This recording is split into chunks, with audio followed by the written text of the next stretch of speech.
La ville d'Evo, chef-lieu du département de la Cuvette Ouest, a été la dernière étape de la mission de travail du secrétariat exécutif permanent du Conseil consultatif de la jeunesse dans la partie septentrionale du pays. Dans toutes les villes où Juste Bernardin Gavé, secrétaire exécutif du CCJ, et ses collaborateurs ont foulé le sol, il s'est agi de présenter cette institution d'appui à la gouvernance et recueillir les doléances des jeunes vivant dans ces localités. Ce qui est vraiment le cas d'ici, c'est d'abord l'électricité.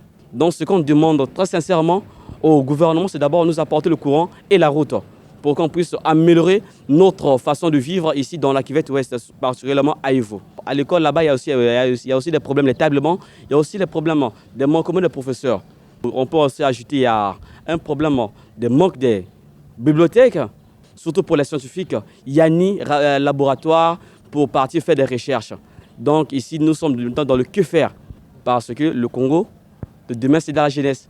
Donc l'État doit aussi penser à la jeunesse de la Cuvette Ouest. Ici, vraiment, le gouvernement de notre pays, et concernant M. le Président, ils peuvent penser à nous aider, à nous mettre tout ça dans le courant, et puis en arrangeant la route, pour que ça puisse nous permettre aussi de bien vivre dans notre département de la Cuvette Ouest.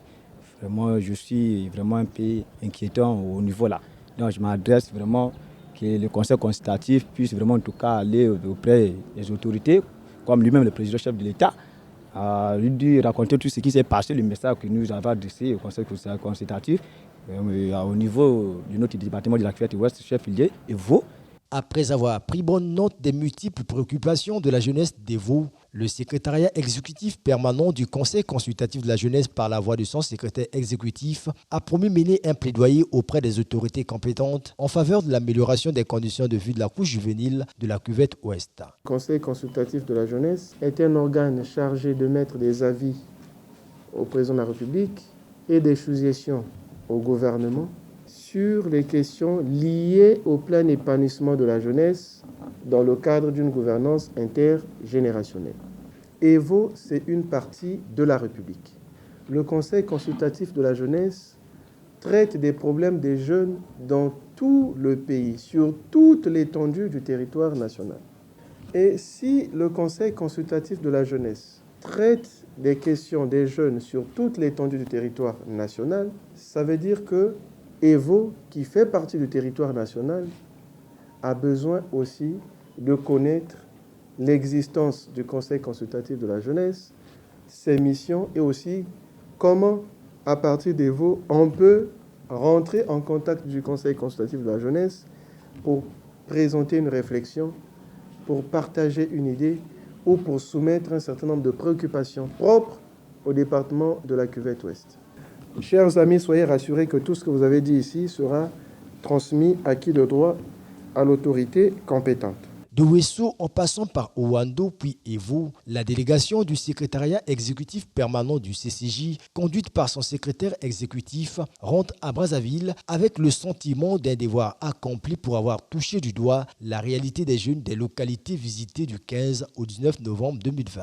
Le premier sentiment que nous avons, c'est un sentiment de satisfaction de constater que même à l'intérieur de notre pays, nous avons des jeunes réfléchis qui sont capables de pouvoir porter haut les intérêts de la communauté, défendre les intérêts de leur communauté, présenter de façon claire et limpide les différentes difficultés auxquelles ils sont confrontés en permanence. Et donc nous pensons que c'est là déjà un motif de satisfaction que de savoir que notre pays regorge un potentiel important et des ressources humaines de qualité, peu importe l'endroit où nous pouvons nous trouver.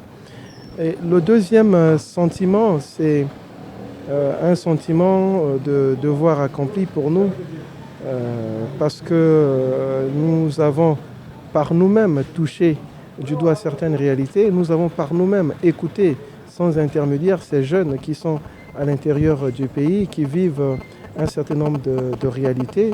Et pour nous, c'est un sentiment de devoir accompli parce qu'aujourd'hui, nous pouvons donc de façon légitime nous permettre de faire des suggestions à l'exécutif sur un certain nombre de sujets concernant ces jeunes qui sont à l'intérieur de notre pays, en ayant non pas des informations, sinon des données erronées, mais en ayant des données actuelles qui reflètent la réalité de terrain, autrement dit, qui reflètent ce que vivent les jeunes au quotidien dans leurs départements respectifs. Cette première série de descentes du secrétariat exécutif permanent du CCJ dans les localités s'inscrit dans la dynamique de faire participer les jeunes dans l'élaboration des politiques de gouvernance.